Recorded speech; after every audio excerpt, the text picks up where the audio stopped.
La mediación pedagógica como práctica generadora de nuevo conocimiento. Bueno, a manera de introducción, es muy importante entender que la mediación pedagógica no es un concepto nuevo, en el entendido que es en sí la reflexión y acción sobre la práctica docente.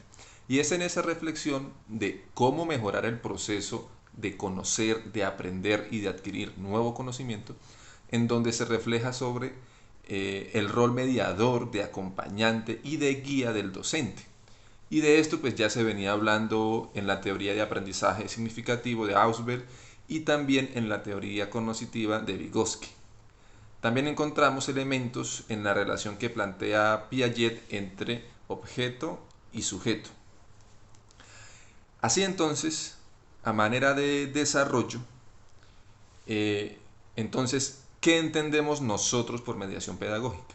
La mediación pedagógica se entiende entonces como esa forma y acción en la que el maestro o profesor desarrolla su práctica docente, centrándose entonces en la metodología, es decir, en el proceso de aprendizaje del estudiante y no tanto en una intención pedagógica, sino como un llamado a la acción para acompañar, mediar ese proceso de conocer, entender y comprender el mundo. La mediación pedagógica permite también entonces reflexionar sobre los recursos que yo como docente, como profesor, utilizo a la hora de acompañar ese proceso de aprendizaje, no tanto de transmitirlo, eso es muy importante entenderlo. La mediación nos permite ir más allá de transmitir un conocimiento, es decir, dejar a un lado esa concepción de que el maestro es un rol de transmisor, sino más bien es un ente llamado a la acción en la pedagogía, mediada. Es decir, dejar a un lado ese rol de transmisor y asumir un rol de acompañante, de vivir el proceso junto al otro y de valorar entonces los recursos educativos y didácticos que necesito.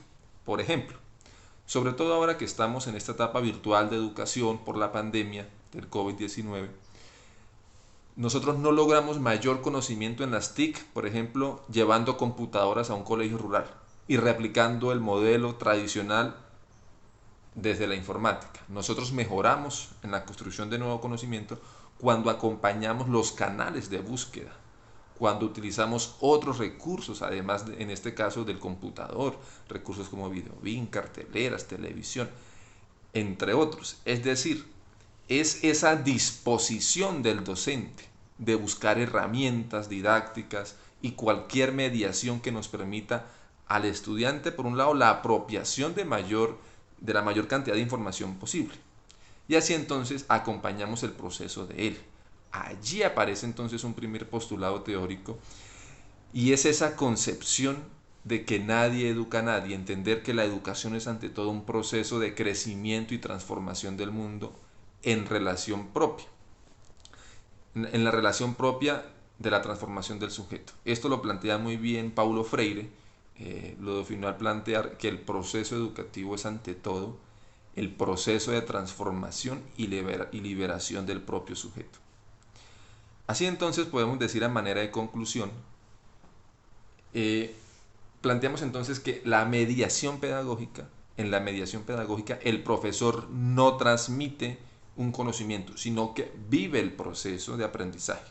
Y lo vive en la medida que acompaña, que guía al otro y sobre todo que genera espacios de diálogo, de interacción, estimula la generación de hábitos de estudio y sobre todo es un sujeto que proyecta posibilidades donde el estudiante ve dificultades.